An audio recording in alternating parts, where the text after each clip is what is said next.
മാത്രം പോരാ കോയി, പോയി മുട്ടയും ഇട്. എടി മാധു, നീ പശുവിന് വെള്ളം കൊടുത്തോ? അയ്യോ, ഞാൻ ആ കാര്യം മറന്നുപോയി.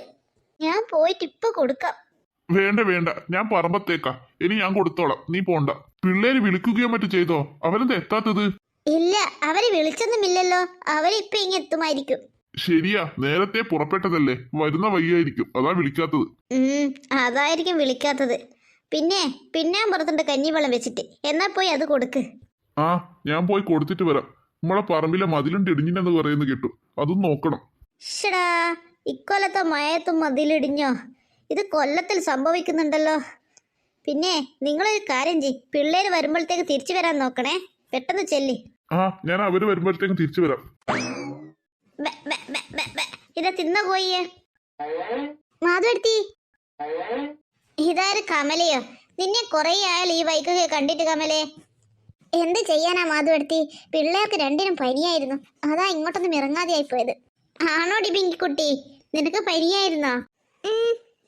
എടി കമലേ, നിന്നെ വിളിപ്പിച്ചതേ കുറച്ച് റേഷൻ അരിയുണ്ട്, അത് എടുക്കാനാ. ആ, റേഷൻ ഉണ്ടോ? വലിയ ഗുണമായി പോയി മാധുവടുത്തി. കുടിലിലെ അരിയൊക്കെ തീർന്നിട്ട് 2-3 ദിവസമായി. അതെന്താ അരിയൊക്കെ തീർന്നത്? കുമാരൻ എന്താ പണിക്കൊന്നും പോയില്ലേ? നല്ല മഴയല്ലേ മാധുവടുത്തി, അതുകൊണ്ട് മൂപ്പർക്ക് ഇപ്പൊ 2-3 ദിവസമായി പണിയൊന്നുമില്ല. ഈവറ്റിങ്ങൊക്കെ പനിയായതുകൊണ്ട് എനിക്കും പോക്ക് നടക്കുന്നില്ല. എന്നിട്ട് ഈ മക്കളൊക്കെ പട്ടിണിയില്ലാണോ? നിന്നോട് ഞാൻ പറഞ്ഞതല്ലേ, നിനക്ക് എന്തെങ്കിലും ആവശ്യമുണ്ടെങ്കിൽ ഇങ്ങോട്ട് വരാൻ. നിങ്ങളെയൊക്കെ ബുദ്ധിമുട്ടിക്കുന്നതിനൊരു പരിധിയില്ലേ മാധുവടുത്തി? എപ്പോഴും വിടുന്നതല്ലേ സഹായിക്കല്. നീ എന്ത് വർത്താനാ കമലേ പറയുന്നത്? നിന്റെ അമ്മ മാണിക്കത്തെ ഈ തറവാട്ടിലെ രംഗത്തെ പോലെയല്ലേ കണക്കാക്കല്? അല്ല, സ്റ്റെല്ല വന്നെന്ന് കേട്ടു, ശരിയാണോ? ആ മാധുവടുത്തി, അവര് വന്നിട്ടുണ്ട്. അവരുടെ വീട് പണിയൊക്കെ എവിടെയായി? അതൊക്കെ തീരാറായി. ഇപ്പോഴും പറയുന്നത് നമ്മളെ കുടിയിൽ ഒയ്യണമെന്നാ. അവരുടെ മതിൽ കെട്ടണമെങ്കിൽ ഞങ്ങളുടെ കുടിൽ അവിടെ നിന്നും ഒഴിവാക്കണമെന്നാ പറയുന്നത്. ഞങ്ങൾ എവിടെ പോകാനാ മാധുവടുത്തി?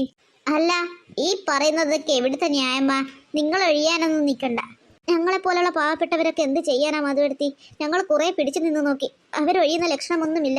അവരെല്ലാം വലിയ വലിയ ആൾക്കാരല്ലേ. ഇതെന്താ വെള്ളേരിക്ക പട്ടണമോ? ഈ നാട്ടിലെന്താ പോലീസ് നിയമമൊന്നുമില്ലേ? നിങ്ങൾ എന്താ പറയുന്നത്? ഗിരിസാർ SI അല്ലേ, അതുകൊണ്ട് എന്ത് നിയമം അവർക്ക്?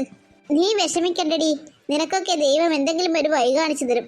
പിന്നെ പിള്ളേരൊക്കെ വരുന്നുണ്ട്, അതുകൊണ്ട് ഉച്ചക്കകത്ത് ഊണ് റെഡിയാക്കിയിട്ടുണ്ട്. നീ കുറച്ചെടുത്ത് അവൾക്ക് കൊടുക്ക്. ആഹാ, സത്യമാണോ? നല്ല കാര്യം. ആ, ഇപ്പൊ ഊണിലേക്ക് ഇങ്ങ് എത്തും. കുറെ ദിവസമായില്ലേ പിള്ളേർ തറവാട്ടിൽ വന്നിട്ട്. ഇനി 2-3 ദിവസം നല്ല രസമായിരിക്കും അല്ലേ? അതെ അതെ. പിന്നെ പിങ്കി മോളെ, അവർക്ക് ഈ നാടൊന്നും അങ്ങനെ പരിചയമില്ല. നീ വേണം അവർക്കെല്ലാം പരിചയപ്പെടുത്തി കൊടുക്കാൻ, കേട്ടോ? അല്ല, നിനക്ക് കൂട്ടുകാരൊന്നുമില്ലേ? ഇല്ലേന്നോ മാധുവടുത്തി? അതേ ഉള്ളൂ. ആഹാ, എന്നാ പിന്നെ അവരെയൊക്കെ അവർക്കും പരിചയപ്പെടുത്തി കൊടുക്കാലോ. കാറിന്റെ ഓണ് കേൾക്കുന്നുണ്ട്, അവരാണെന്നാ തോന്നുന്നത്. ഞാനൊന്ന് പോയി നോക്കിയിട്ട് വരാം. ആ, ഓണ് കേൾക്കുന്നുണ്ട്. അരി പിന്നാൻ പുറത്തുണ്ട്. പിന്നെ ഊണ് കഴിക്കാതെ പോകല്ല കേട്ടോ. ഇതെന്താ മുത്തശ്ശി ഗേറ്റ് തുറക്കാത്തത്? ജോ, നീതി അടിക്കോണ്. നിങ്ങളൊരു കാര്യം ചെയ്യ്, എല്ലാവരും ഇറങ്ങ്.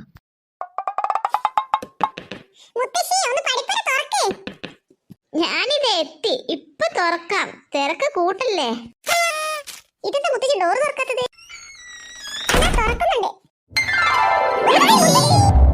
വാ വാ, മുത്തശ്ശിയുടെ മക്കള് വാ. എന്താടാ ജോ, നീ അവിടെ തന്നെ നിന്നത്? ഇനി വാ. ഇതാ മുത്തശ്ശി, ഞാൻ വരുന്നുണ്ട്. കവിതേ മോളെ, എന്താ? പിങ്കിയും നിന്റെ അമ്മയും വന്നില്ലേ? ഇല്ല, അവർ മാധവ വിളിച്ചിട്ട് ചൊറക്കം തറവാട്ടിൽ പോയിട്ടാ ഉള്ളത്.